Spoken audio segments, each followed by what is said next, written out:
Please, I'm not a theologist.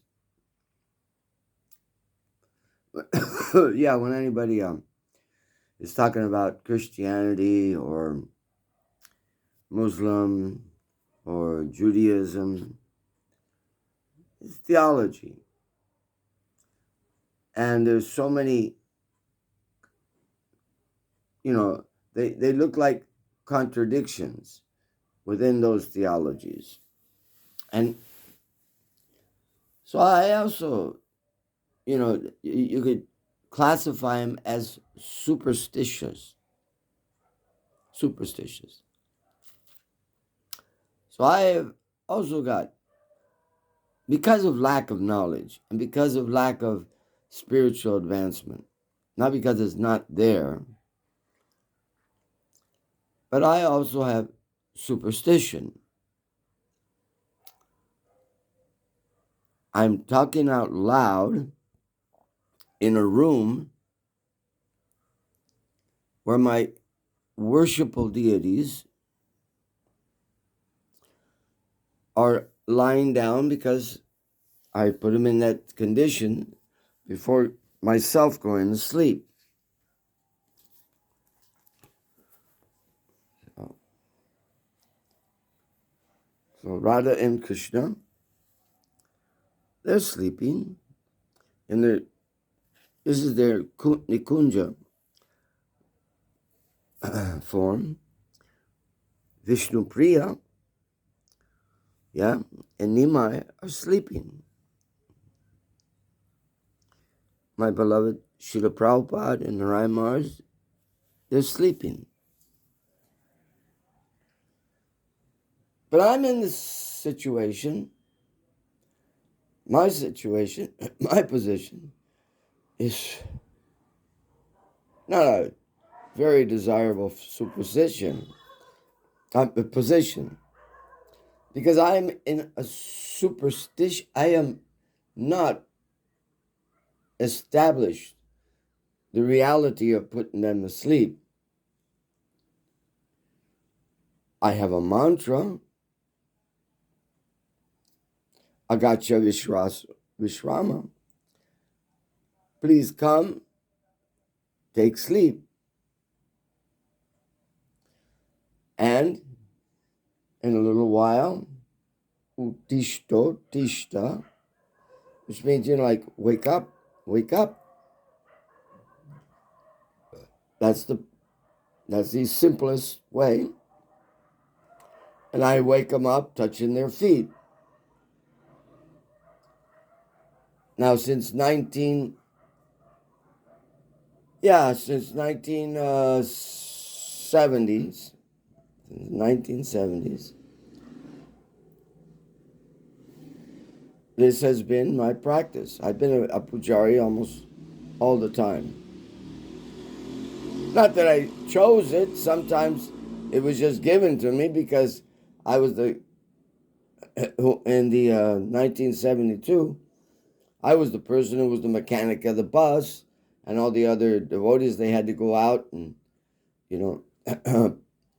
give the books out and bring everything back.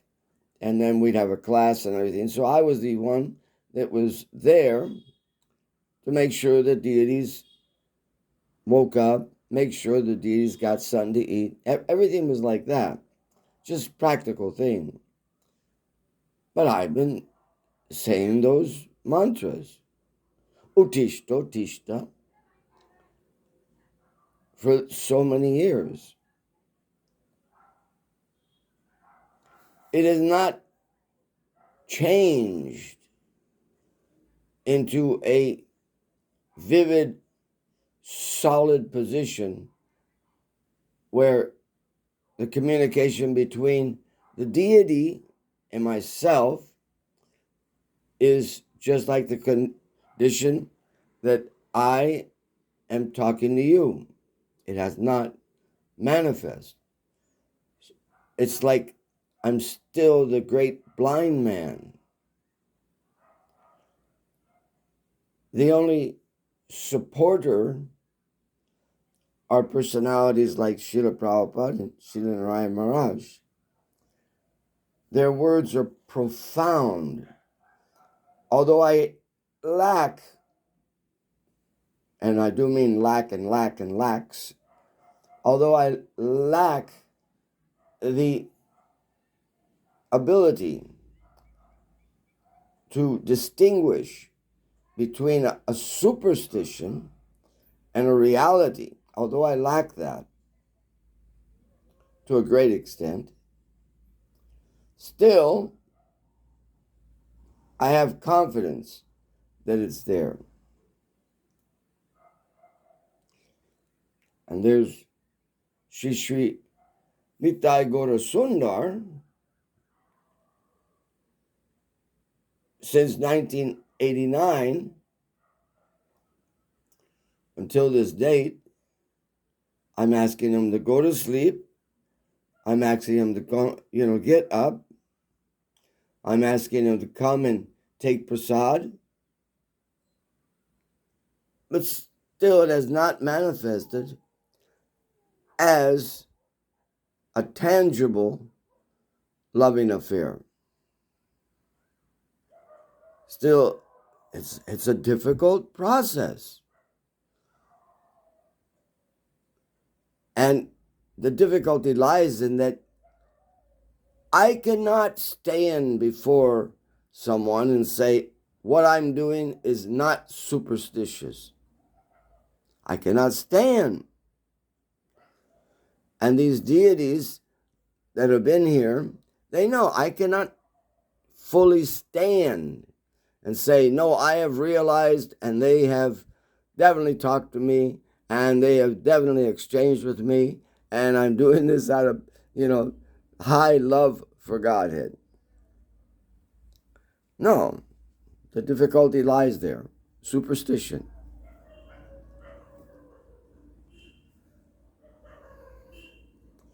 Anything happens to them is devastating for me. Anything that happens to them.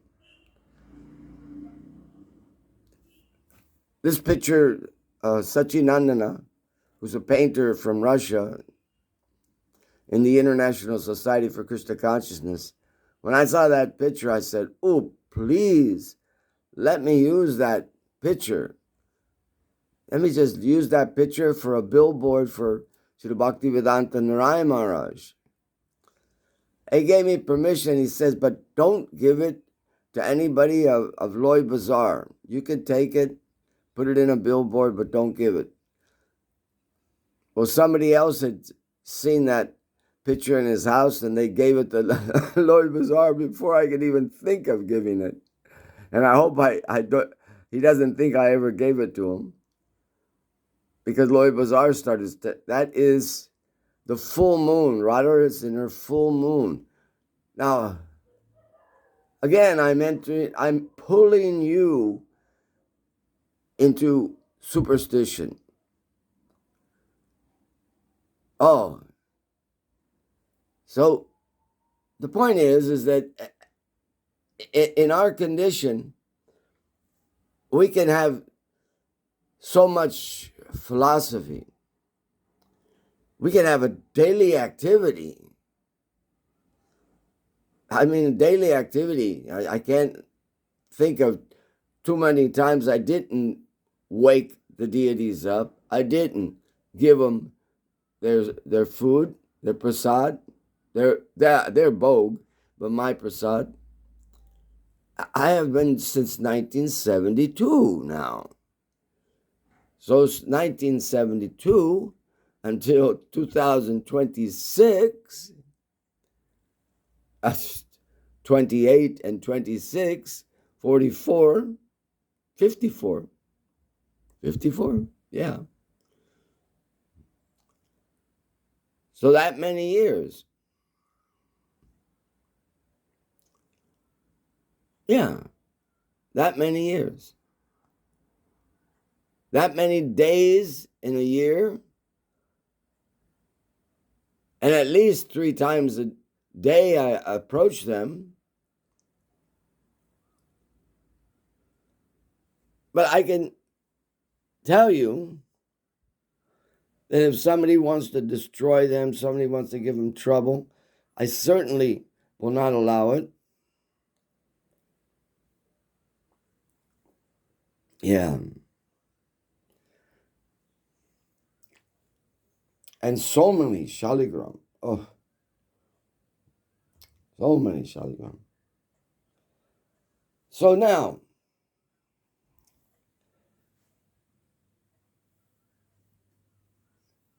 I could say that superstition in my position is very strong. Superstition in my condition, in my position, is very strong. It is what has protected me for so many years. It's what has protected me. And by the example of the Guru, I can feel so much confidence. Yes, I have confidence. I have confidence, but it's still in my realm, it's superstition. I'm saying this because they give it pure, but in my receiving that purity, I don't manifest it to others in a pure way. I can't manifest it to others in a pure way. But I can tell them that I can. It's not what I'm not. It's not that I don't have feelings. I have my personal feelings, of course. So I can tell others that I have confidence in what I am doing. I can tell that. But I'm in a truthful way, I cannot tell somebody I am fully convinced. My eyes are my deceivers. Yeah. And down the line, of course, hearing, feeling, everything is still a deceiver. So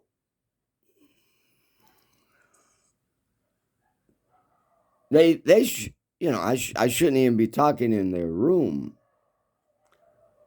And you shouldn't even have come into their room because they are sleeping.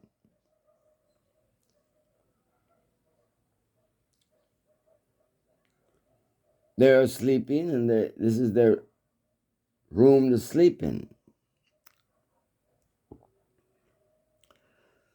Still,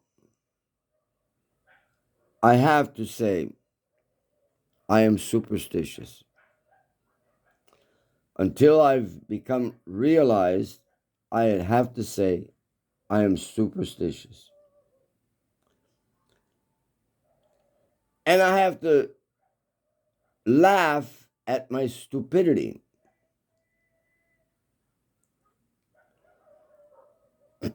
Yeah, I have to laugh at my stupidity.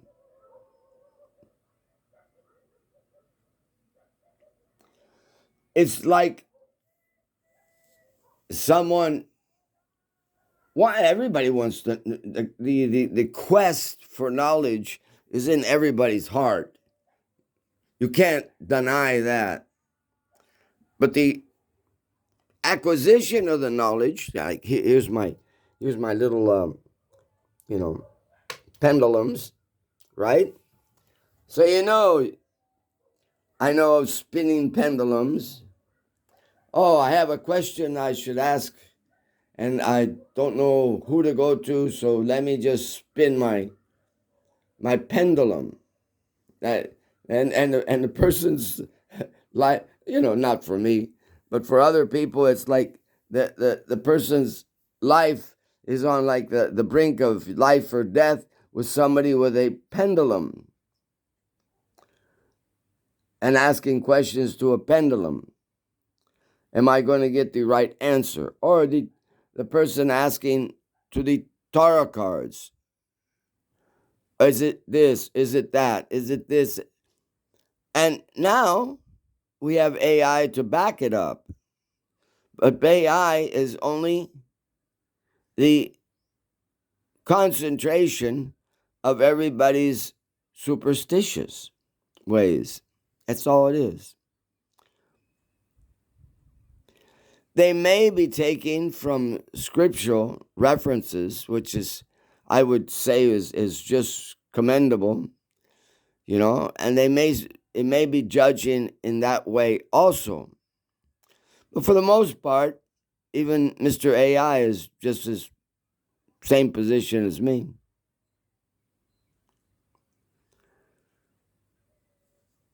So even though I may be strongly fixed in my position, I have no right to force another. I have no right. My superstition, it is not valid for me to enter somebody else's life and do something. To say that, just to give examples, to say that circumcision is a must for a man, it has no logic to it. It has no logic to it. There is a logic. If we go back to it's been around for centuries, even before so many thousands of years. They found that taking off the skin, and the skin is not that much sensitive there, but what it covers is very sensitive. So removing that skin, the sensibility of the genital is increased about 10 times more. So there's a logic to that if someone is about to get married and enter into that position of being married, then that position was given to us to do so that we could increase the population of this world. That was the purpose. If we follow the logic as much as we can, because we're in a bad position, when the living entities here were first manifested, they were not manifested by men and women coming and unite with each other and having children. They were mind children of Lord Brahma. They were mind children of Lord Brahma. And not until Swayambhuva Manu and his wife were manifest was it different.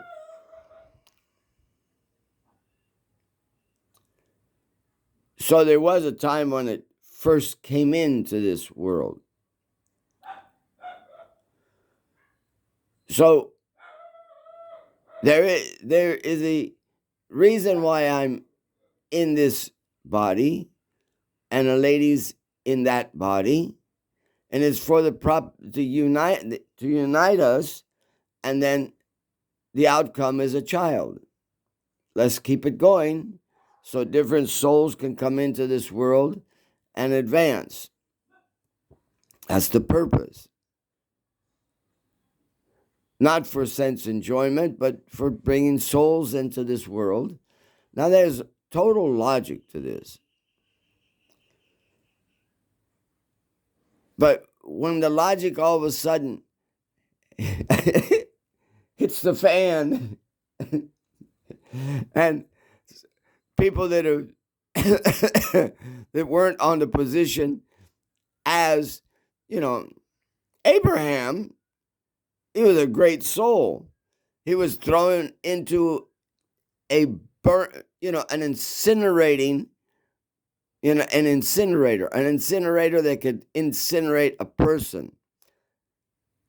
He went to speak to the like the head person of let's see, what was his name? Nimrod. He wanted to speak to Nimrod, who was a Babylonian king and everything. He was a Babylonian emperor, and he was, knowledgeable. So Abraham and someone else went to speak to him to get knowledge, because he was knowledgeable. So Nimrod, he grabbed the two of them and he threw them into his incinerator. But after a while, he could see this shadow down in his incinerator walking around like nothing's happening. He went, "Hey, this is strange. There's somebody down there." So he had his men bring him out, and it was Abraham. The other person had been incinerated and burnt to death, but Abraham was being protected. So there's no doubt about it that Abraham was different than everybody else. There's no doubt about it. So seeing, just going by that, and all of a sudden Abraham is childless. Not that he didn't want to, but he's just childless. But his priorities weren't so much dedicated to have children. His priorities were others. He was a king. He was totally engaged, and he was taking care of his people very, very well. As much as he could, he was taking care of them. So then it came to the point, well, you're just about to leave your body. I don't know what he was, so he was 80 years old, and as I understand it, 80 years old. So they said, circumcise. So you could say that God said, circumcise. Because circumcision in that time was accepted by many of the different clans that existed. Circumcision was known to help have children because you have that drive. You're given like a 10 times more of the drive to have children.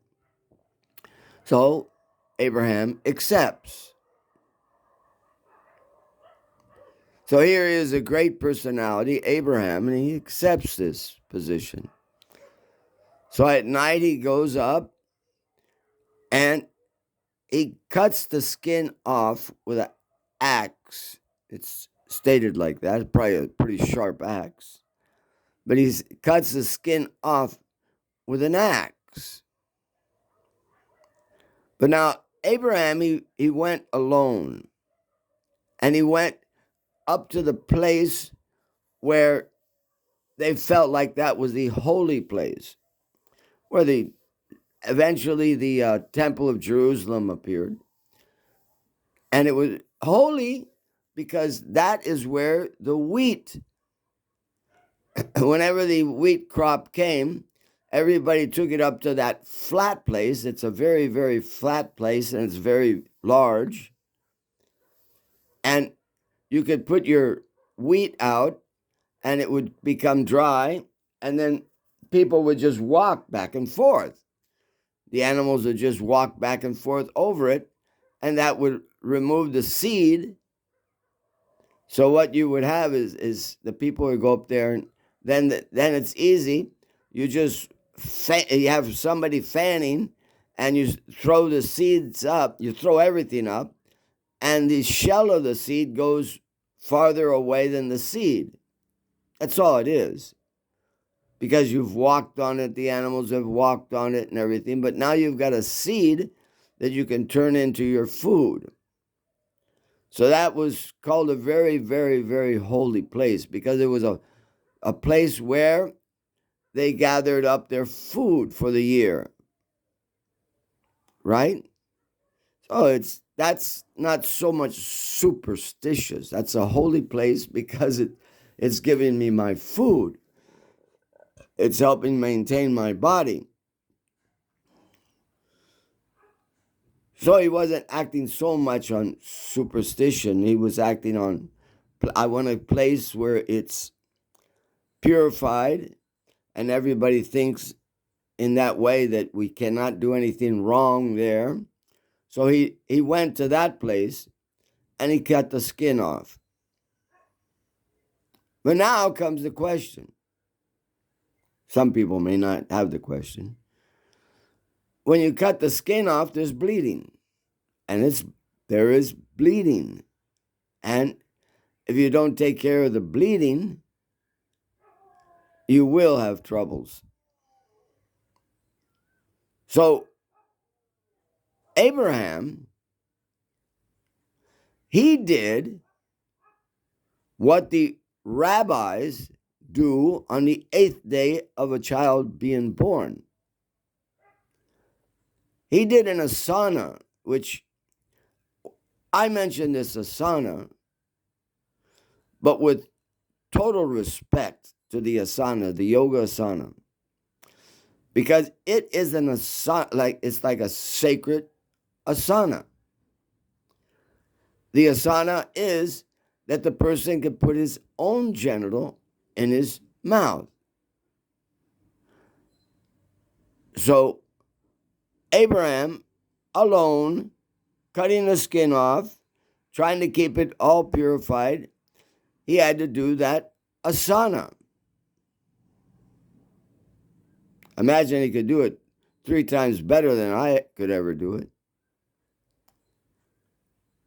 But he's 80 years old. So then his descendants,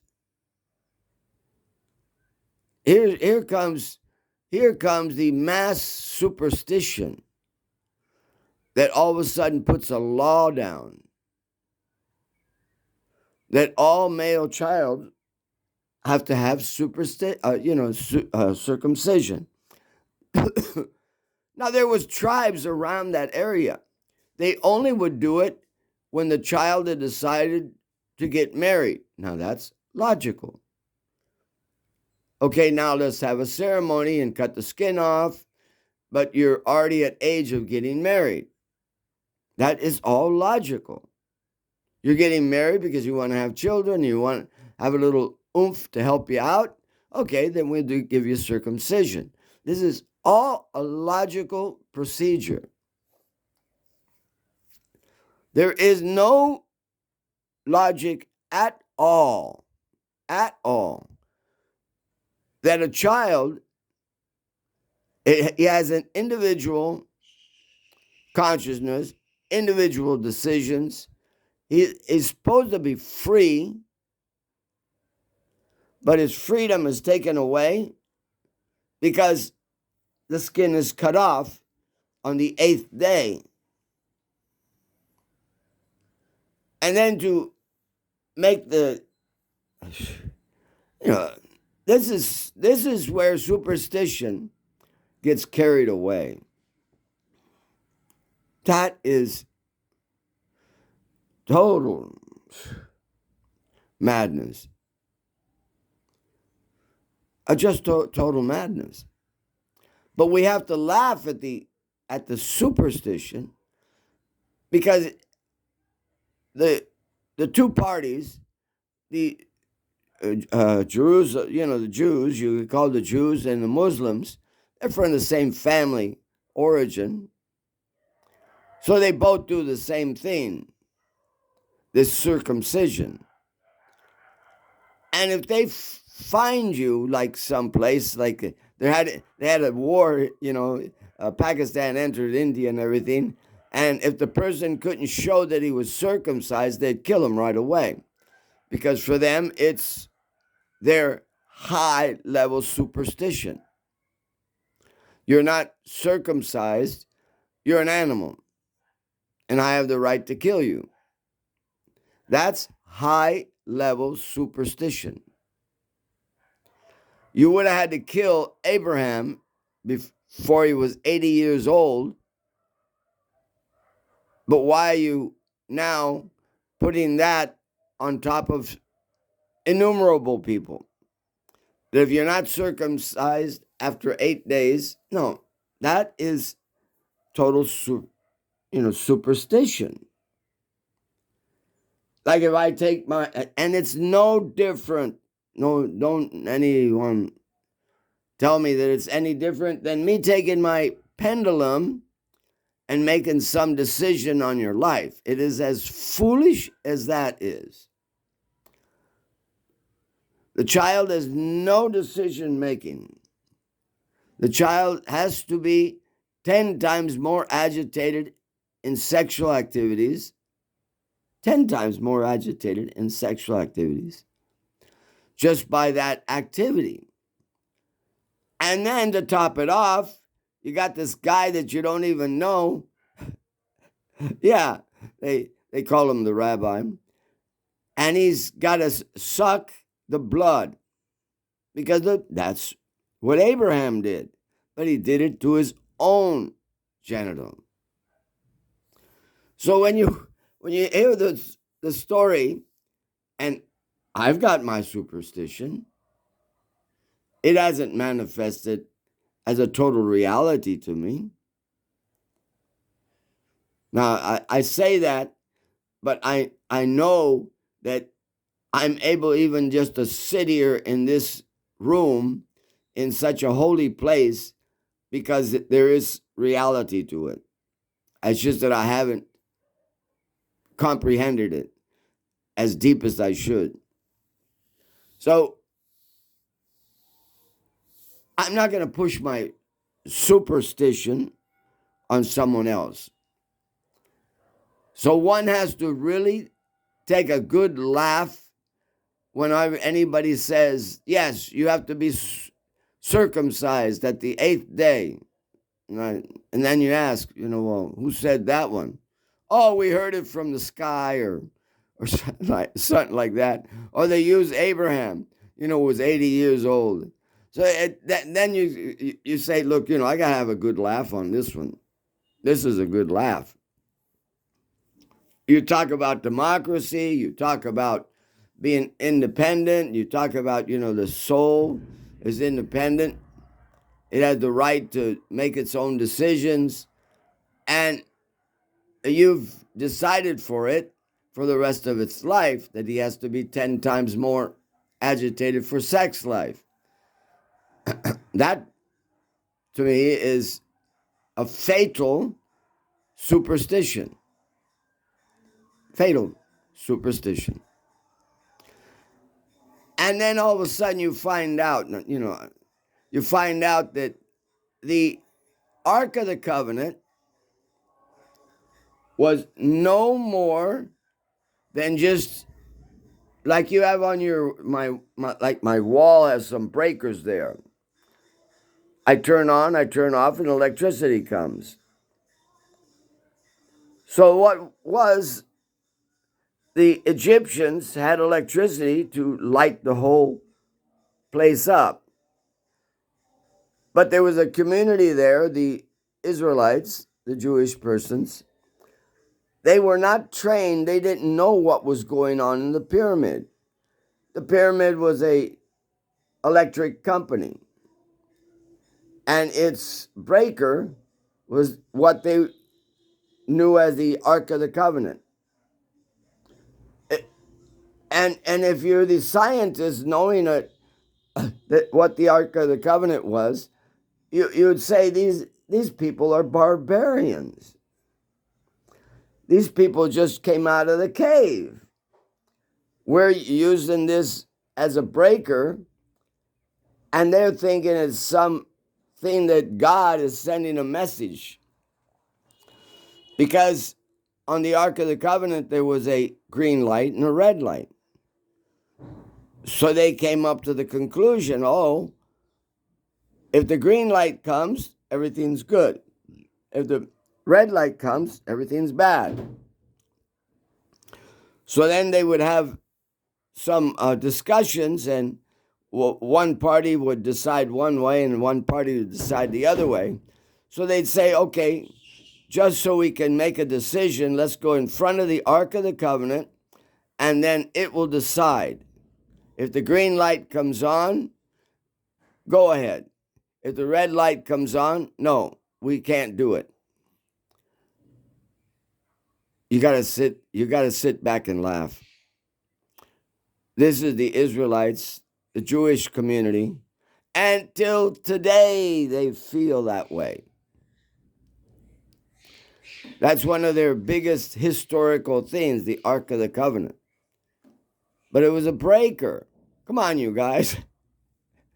A breaker. And you're going to all of a sudden put that breaker as the one who's deciding. Why? Because God is absent from them. And he makes it pretty clear that he's absent. He's not entering into their discussions. So many decisions come from there. I mean, like, I'm talking about decisions written in the books.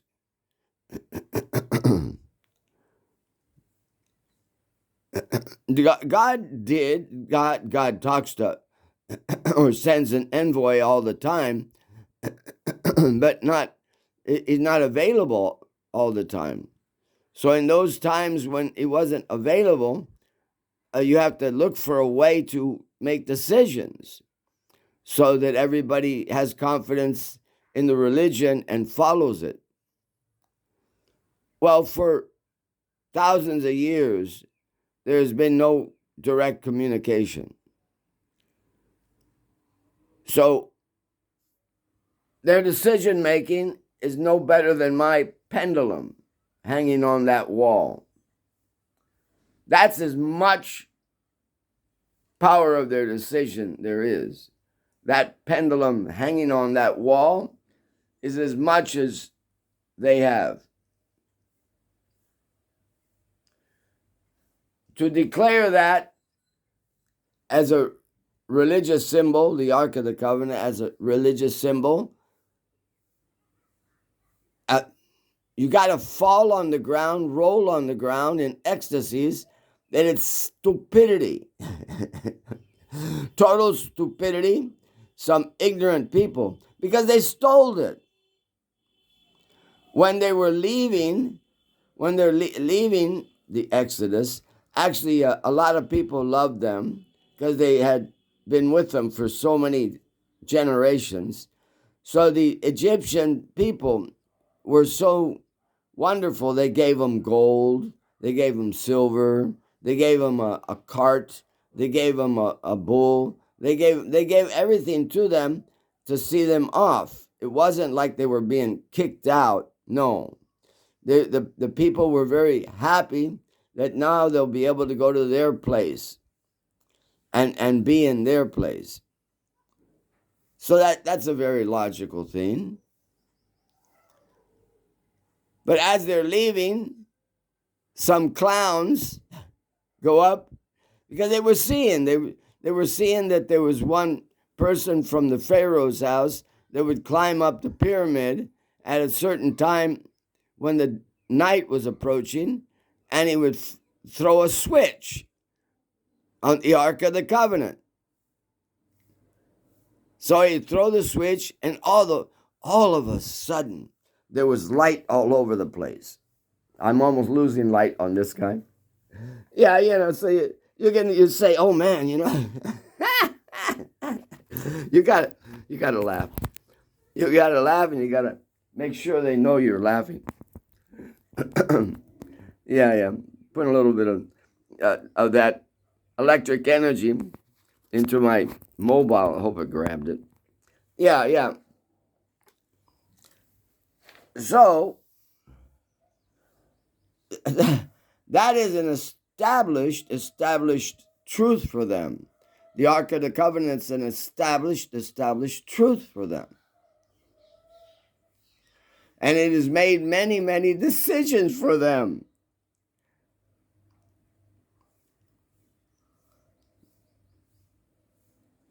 Right? It's made many, many, many decisions for them. They come up with a complication, they go to the Ark of the Covenant, they ask and everything. So then the Ark of the Covenant, they lose it. So then they come up with the everybody has their GBC. So the Jewish community had their GBC. People that weren't totally qualified but were still trying to follow. And they established laws too. So the Muslim laws, the Jewish laws, they got to be against each other in some way. So these are things that are dangerous. The superstition takes a position of being dangerous. My superstition is no more than helping me act in a human way and try to cultivate a relationship with Krishna. That is not dangerous for other people. I'm no danger to the other people. Whereas, if you are not circumcised, you're not a human, I have to kill you. That is a dangerous superstition. And they cannot show any place where that superstition, unless they make up some statement, they're good at that too. The people make up so many statements to give backing to their superstition. But I have to kill you because you are not circumcised. Or I have to kill you because you don't go along with the Ark of the Covenant's statements. No. So I have to be careful with my superstition too, that it doesn't do harm to others. And of course, it helps me out. And I'll turn off the light just in a minute to give them a little bit more rest time. I took their rest time away. They get up early anyways, but better I wake them up in the proper way. And I beg their pardon for waking them up, but I thought this was very important. What they have created in their superstitious way of just doing a sacrifice of an 8-day-old child and a rabbi sucking on the child's genital, the DNA of that child has entered that rabbi. I'm going to take a stand and I'm going to say that the rabbis are all contaminated by the desire for sex life with children, because that is what happens. When you ingest the DNA of another man, the child may be small, but the DNA is there. The man DNA, that DNA will never be able to come out of your body for the rest of your life. So the rabbis have hundreds of men's DNA in their mouth. And yes, it does disturb them. So I would not trust them for a moment on any of their decisions. Let them make their decisions within their community. Okay, go ahead, go right ahead.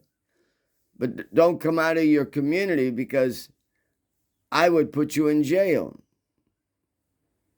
You have an unbearable desire to have sex with children.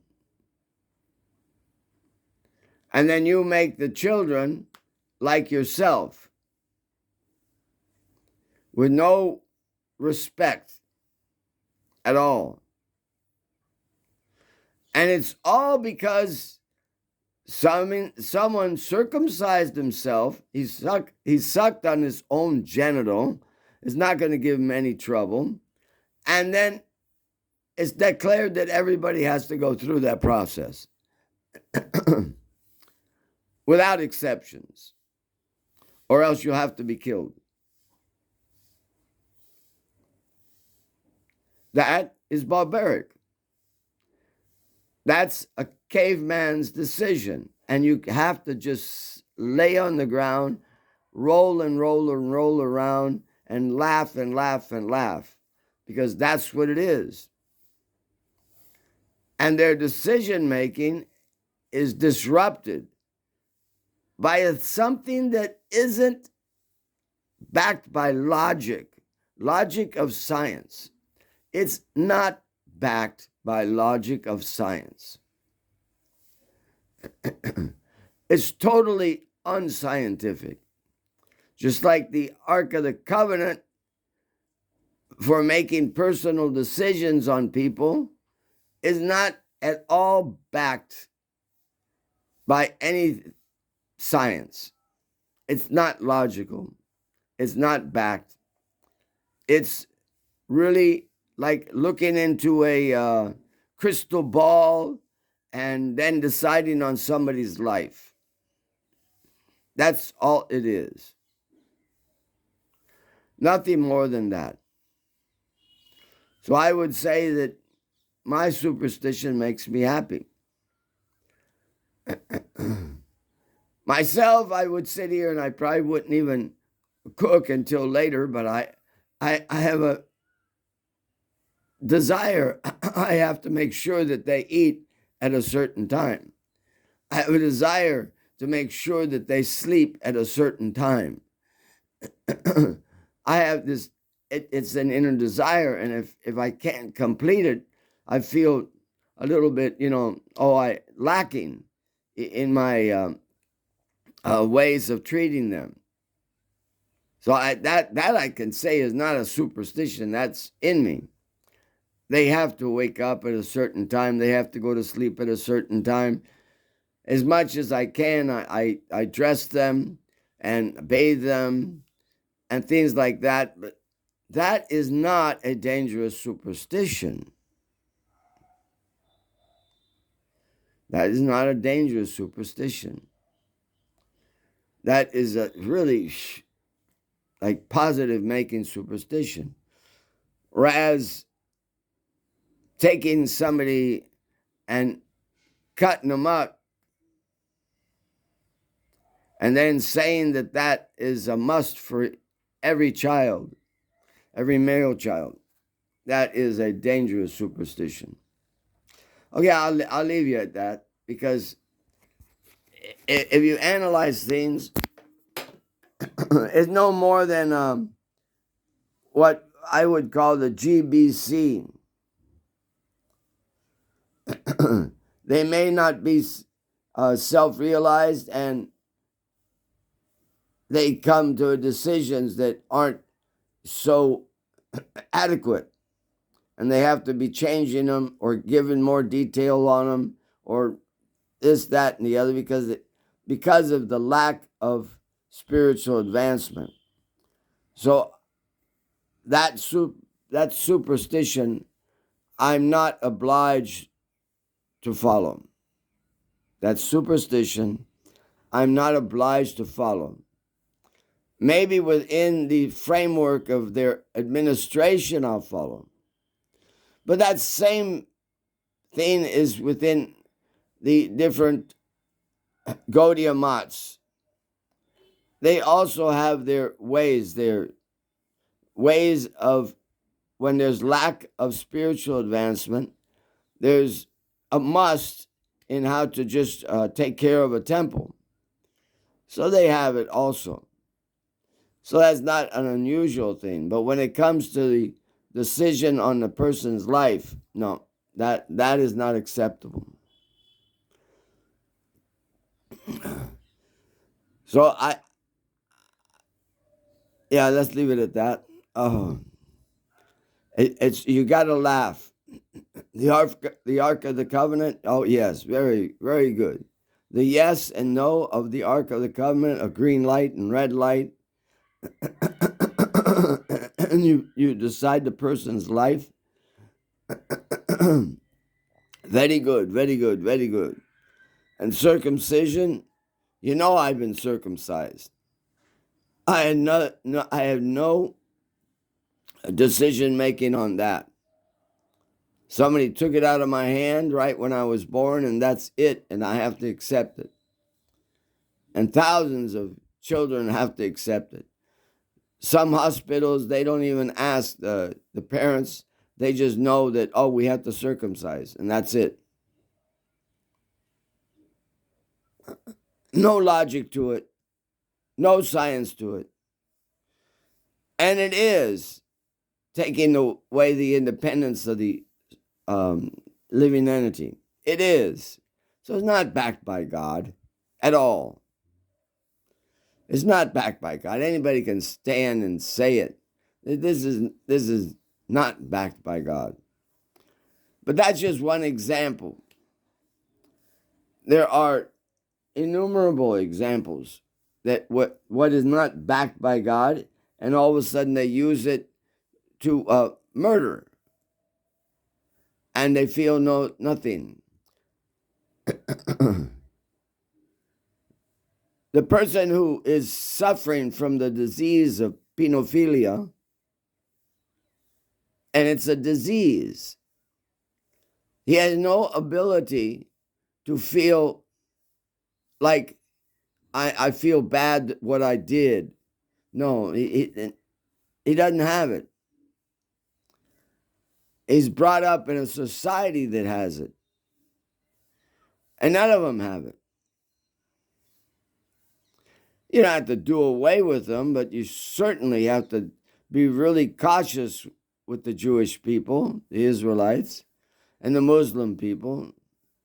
You have to be cautious, respect them, but understand that what they're doing is not backed by science. It's not logical. So I hope my superstition doesn't bring any difficulty to the living entities in this world. And I hope it brings some happiness. The Nikunja Leela of Radha and Krishna, please bring happiness. The Nikunja Leela of Vishnupriya Gauranga, bring some happiness to the people in the world. Bring some inclination to know more about you. And I spent maybe 4 hours fixing their cart up so that I can, whenever I want to, I just throw it together and I take them out. Yeah. So Nitai Gaura Sundar, they were brought to this world so that everybody could see them. So I'm trying to make it easy to put them on their cart and show them to some people, even if it's a few people, right on the Parikram Marg.